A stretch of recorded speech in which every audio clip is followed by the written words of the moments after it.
ಇಂದಿನ ಸುದ್ದಿಜಾಲ. ನಾನು ಅನನ್ಯ ಎಸ್ ಭಾರದ್ವಾಜ್. ಇಂದಿನ ವಿಶೇಷ ಸುದ್ದಿ ಪ್ರಸಾರ ವೀಕ್ಷಣೆಗೆ ಸ್ವಾಗತ. ಬಾಂಗ್ಲಾದೇಶದಲ್ಲಿ ಹಿಂದೂ ವ್ಯಕ್ತಿ ಹತ್ಯೆ. ಭಾರತ ಕಳವಳ. ಬಾಂಗ್ಲಾದೇಶದಲ್ಲಿ ಹಿಂದೂ ವ್ಯಕ್ತಿ ದೀಪು ಚಂದ್ರದಾಸ್ ಅವರ ಬರ್ಬರ ಹತ್ಯೆಯಾದ ಬೆನ್ನಲ್ಲೇ ಅಲ್ಲಿನ ಅಲ್ಪಸಂಖ್ಯಾತರ ಮೇಲೆ ನಡೆಯುತ್ತಿರುವ ದಾಳಿಗಳ ಬಗ್ಗೆ ಭಾರತ ತೀವ್ರ ಕಳವಳ ವ್ಯಕ್ತಪಡಿಸಿದೆ. ದೀಪು ಹತ್ಯೆಗೆ ನ್ಯಾಯ ದೊರೆಯಬೇಕು ಮತ್ತು ಅಪರಾಧಿಗಳಿಗೆ ತಕ್ಕ ಶಿಕ್ಷೆಯಾಗಬೇಕು ಎಂದು ಭಾರತ ಆಗ್ರಹಿಸಿದೆ. ಬಾಂಗ್ಲಾದೇಶದ ಪರಿಸ್ಥಿತಿಯನ್ನು ಭಾರತ ಸೂಕ್ಷ್ಮವಾಗಿ ಗಮನಿಸುತ್ತಿದೆ. ನಮ್ಮ ಅಧಿಕಾರಿಗಳು ಬಾಂಗ್ಲಾದ ಅಧಿಕಾರಿಗಳ ಜತೆ ಸಂಪರ್ಕದಲ್ಲಿದ್ದು ಕಳವಳವನ್ನು ವ್ಯಕ್ತಪಡಿಸಿದ್ದಾರೆ ಎಂದು ವಿದೇಶಾಂಗ ವ್ಯವಹಾರಗಳ ಸಚಿವಾಲಯದ ವಕ್ತಾರ ರಣಧೀರ್ ಜೈಸ್ವಾಲ್ ಭಾನುವಾರ ಸುದ್ದಿಗೋಷ್ಠಿಯಲ್ಲಿ ತಿಳಿಸಿದರು. ಬಾಂಗ್ಲಾದ ಯುವ ನಾಯಕ ಶರೀಫ್ ಉಸ್ಮಾನ್ ಹಾದಿ ಹತ್ಯೆಯಾದ ಬಳಿಕ ಬಾಂಗ್ಲಾದಲ್ಲಿ ಉದ್ವಿಗ್ನ ಪರಿಸ್ಥಿತಿ ಉಂಟಾಗಿದೆ. ಈ ವೇಳೆ ಹಿಂದೂ ವ್ಯಕ್ತಿ ದೀಪು ಚಂದ್ರದಾಸ್ ಎಂಬುವರನ್ನು ಗುಂಪೊಂದು ಬೆಂಕಿ ಹಚ್ಚಿ ಹತ್ಯೆ ಮಾಡಿತ್ತು. ಬಾಂಗ್ಲಾದಲ್ಲಿ ಹಿಂದೂ ವ್ಯಕ್ತಿಯ ಹತ್ಯೆ ವಿರೋಧಿಸಿ ನವದೆಹಲಿಯ ಬಾಂಗ್ಲಾದೇಶ ಹೈ ಕಮಿಷನ್ ಕಚೇರಿ ಎದುರು ನಡೆದ ಪ್ರತಿಭಟನೆ ಕುರಿತು ಬಾಂಗ್ಲಾದೇಶದ ಪತ್ರಿಕೆಗಳು ಮಾಡಿರುವ ವರದಿಗಳು ದಾರಿ ತಪ್ಪಿಸುವಂತಿವೆ ಎಂದು ಕೇಂದ್ರ ಸರ್ಕಾರ ಖಂಡಿಸಿದೆ.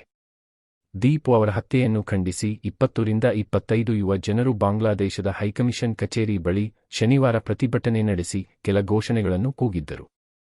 ಬಾಂಗ್ಲಾದಲ್ಲಿರುವ ಎಲ್ಲ ಅಲ್ಪಸಂಖ್ಯಾತರಿಗೆ ರಕ್ಷಣೆ ನೀಡಬೇಕು ಎಂದು ಪ್ರತಿಭಟನಾಕಾರರು ಆಗ್ರಹಿಸಿದ್ದರು ಎಂದು ಜೈಸ್ವಾಲ್ ಮಾಹಿತಿ ನೀಡಿದರು.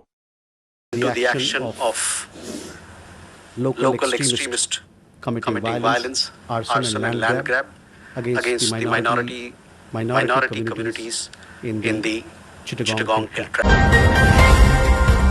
ರೈಲು ಪ್ರಯಾಣ ದರ ಮತ್ತೆ ಏರಿಕೆ. ಇದೇ ಡಿಸೆಂಬರ್ 26ರಿಂದಲೇ ಜಾರಿ. ಇದೇ ಡಿಸೆಂಬರ್ 26ರಿಂದ ಜಾರಿಗೆ ಬರುವಂತೆ ಭಾರತೀಯ ರೈಲ್ವೆ ಸಚಿವಾಲಯವು ಪ್ರಯಾಣ ದರ ಏರಿಕೆ ಘೋಷಿಸಿದ್ದು, ಈ ನಿರ್ಧಾರದಿಂದ ದೂರದ ಊರುಗಳಿಗೆ ಪ್ರಯಾಣಿಸುವವರಿಗೆ ತುಸು ಹೊರೆಯಾಗಲಿದೆ.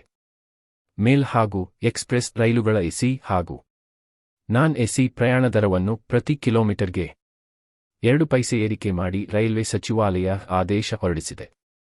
ಉಪನಗರ ರೈಲುಗಳಲ್ಲಿನ ಮಾಸಿಕ ಸೀಸನ್ ಟಿಕೆಟ್ ಹಾಗೂ ಇತರೆ ರೈಲುಗಳಲ್ಲಿ 215 ಕಿಲೋಮೀಟರ್ವರೆಗಿನ ಸಾಮಾನ್ಯ ದರ್ಜೆಯ ಪ್ರಯಾಣ ದರದಲ್ಲಿ ಯಾವುದೇ ಏರಿಕೆ ಇಲ್ಲ ಎಂದು ರೈಲ್ವೆ ಅಧಿಕಾರಿಯೊಬ್ಬರು ತಿಳಿಸಿದ್ದಾರೆ. 215 ಕಿಲೋಮೀಟರ್ ಮೇಲ್ಪಟ್ಟ ರೈಲಿನ ಸಾಮಾನ್ಯ ದರ್ಜೆಯ ಪ್ರಯಾಣ ದರದಲ್ಲಿ ಪ್ರತಿ ಕಿಲೋಮೀಟರ್ಗೆ 1 ಪೈಸೆ ಏರಿಕೆ ಮಾಡಲಾಗಿದೆ. ಪ್ರಯಾಣ ದರ ಏರಿಕೆಯಿಂದ 2026ರ ಮಾರ್ಚ್ ವೇಳೆಗೆ ರೈಲ್ವೆ ಇಲಾಖೆಗೆ ಹೆಚ್ಚುವರಿಯಾಗಿ ₹600 ಕೋಟಿ ಆದಾಯ ಬರಲಿದೆ ಎಂದು ಅವರು ಹೇಳಿದ್ದಾರೆ. 2025ರ ಜುಲೈ ತಿಂಗಳಲ್ಲಿ ರೈಲು ಪ್ರಯಾಣ ದರ ಏರಿಕೆ ಮಾಡಲಾಗಿತ್ತು.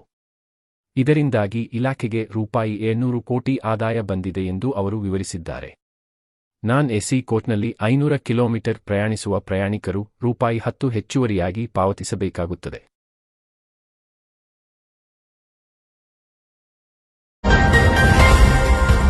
ಬಿಜೆಪಿಗರು ಮಹಾತ್ಮ ಗಾಂಧಿಯನ್ನು 2ನೇ ಬಾರಿ ಹತ್ಯೆ ಮಾಡಿದರು. ಪಿ. ಚಿದಂಬರಂ. ನರೇಗಾ ಮಹಾತ್ಮ ಗಾಂಧಿ ರಾಷ್ಟ್ರೀಯ ಗ್ರಾಮೀಣ ಉದ್ಯೋಗ ಖಾತರಿ ಯೋಜನೆಗೆ ಪರ್ಯಾಯವಾಗಿ ರೂಪಿಸಿರುವ ವಿಕಸಿತ ಭಾರತ ಉದ್ಯೋಗ ಖಾತರಿ ಮತ್ತು ಜೀವನೋಪಾಯ ಮಿಷನ್ ಮಸೂದೆಯಲ್ಲಿ ವಿಬಿಜಿ ರಾಮ್ಜಿ ಮಹಾತ್ಮ ಗಾಂಧೀಜಿ ಅವರ ಹೆಸರನ್ನು ತೆಗೆದುಹಾಕಿರುವ ಕೇಂದ್ರ ಸರ್ಕಾರದ ವಿರುದ್ಧ ಕಾಂಗ್ರೆಸ್ ನಾಯಕ ಪಿ. ಚಿದಂಬರಂ ಆಕ್ರೋಶ ಹೊರಹಾಕಿದ್ದಾರೆ. ಭಾನುವಾರ ಸುದ್ದಿಗಾರರನ್ನುದ್ದೇಶಿಸಿ ಮಾತನಾಡಿದ ಅವರು, ನರೇಗಾದಿಂದ ಮಹಾತ್ಮ ಗಾಂಧಿಯವರ ಹೆಸರನ್ನು ತೆಗೆದುಹಾಕುವ ಮೂಲಕ ಬಿಜೆಪಿಗರು 2ನೇ ಬಾರಿಗೆ ಮಹಾತ್ಮ ಗಾಂಧಿಯವರನ್ನು ಹತ್ಯೆ ಮಾಡಿದ್ದಾರೆ ಎಂದು ಟೀಕಿಸಿದ್ದಾರೆ. ನನ್ನ ಪ್ರಕಾರ ಇದು ಮಹಾತ್ಮ ಗಾಂಧಿಯವರ 2ನೇ ಹತ್ಯೆಯಾಗಿದೆ.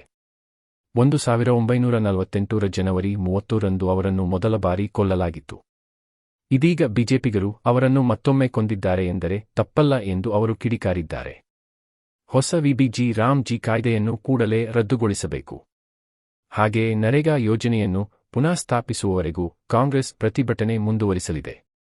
ನಮ್ಮ ಪಕ್ಷದ ಕಾರ್ಯಕರ್ತರು ಪ್ರತಿ ಮನೆ, ಎಲ್ಲ ಹಳ್ಳಿಗಳಿಗೂ ತೆರಳಿ ಬಿಜೆಪಿಗರ ವಂಚನೆಯನ್ನು ಬಹಿರಂಗಪಡಿಸಲಿದ್ದಾರೆ ಎಂದು ಅವರು ಹೇಳಿದ್ದಾರೆ. ರಾಜ್ಯ ಸರ್ಕಾರದಲ್ಲಿನ ನಾಯಕತ್ವದ ಗೊಂದಲ. ಹೈಕಮಾಂಡ್ ಸೃಷ್ಟಿಸಿಲ್ಲ ಖರ್ಗೆ. ರಾಜ್ಯ ಸರ್ಕಾರದಲ್ಲಿನ ನಾಯಕತ್ವದ ಗೊಂದಲಗಳನ್ನು ಹೈಕಮಾಂಡ್ ಸೃಷ್ಟಿಸಿಲ್ಲ. ಅವೆಲ್ಲ ಸ್ಥಳೀಯವಾಗಿ ಸೃಷ್ಟಿಯಾಗುತ್ತಿದ್ದು ಅವುಗಳನ್ನು ಸ್ಥಳೀಯ ನಾಯಕರೇ ಪರಿಹರಿಸಿಕೊಳ್ಳಬೇಕು. ಎಲ್ಲದಕ್ಕೂ ಹೈಕಮಾಂಡ್ನತ್ತ ಬೊಟ್ಟು ಮಾಡಿದರೆ ಹೇಗೆ ಎಂದು ಎಐಸಿಸಿ ಅಧ್ಯಕ್ಷ ಮಲ್ಲಿಕಾರ್ಜುನ ಖರ್ಗೆ ಪ್ರಶ್ನಿಸಿದರು.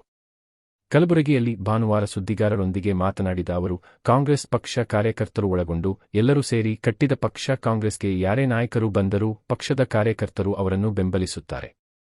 ಪಕ್ಷ ಸಂಘಟನೆ ಕೆಲಸ ನನ್ನಿಂದ ಆಗಿದೆ, ತನ್ನಿಂದ ಆಗಿದೆ ಎಂದು ಯಾರೂ ಹೇಳಬಾರದು.